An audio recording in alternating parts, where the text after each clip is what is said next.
Dasig hingagaw, mga biyahero nga mahingagaw papauli para sa piyesta minatay makapuso matamat na nga naggadamo sa puerto sa Bacolod City. Sa dugang update makaupod naton sa Inipedreso Live ikan sa Bradco Port. Lynn, anong latest da? Adrian, naka-heightened alert na ang Philippine Coast Guard sa ginalauman nga pagdagsa sa mga pasahero buwas nga adlaw.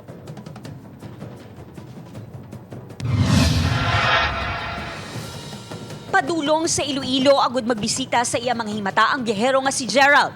Nagahingagaw ini agud temprano pa nga makaabot kag hindi maabtan sang pagdinaguso sang pasahero. Mas earlier, mas okay gid nga makatabok na dayon. Samtanghali naman sa San Carlos City ang pasahero nga si Kesha. Goodbye tulong weekend ini bagod imbis nga magselebrar sang undas upod ang pamilya, report anay sa bagong nga trabaho ang iya ginuna. Opo. Dito po ako mag-long weekend dahil back to work na ako. Sa monitoring sa Philippine Coast Guard, amat-amat na nga nagdamo ang mga pasahero nga nagahingagaw para sa piyesta minatay kag posible pa ini madugangan buwas. Since the start of the long weekend, nagkaroon na tamang sa increase sa volume of passengers going in. But then again, ang volume sa going outside is hindi pa mo nakadamo.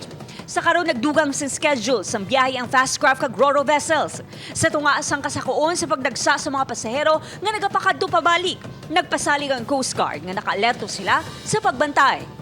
We can assure you that we are ready and we have deployed personnel for your convenience or safety and security during your travel.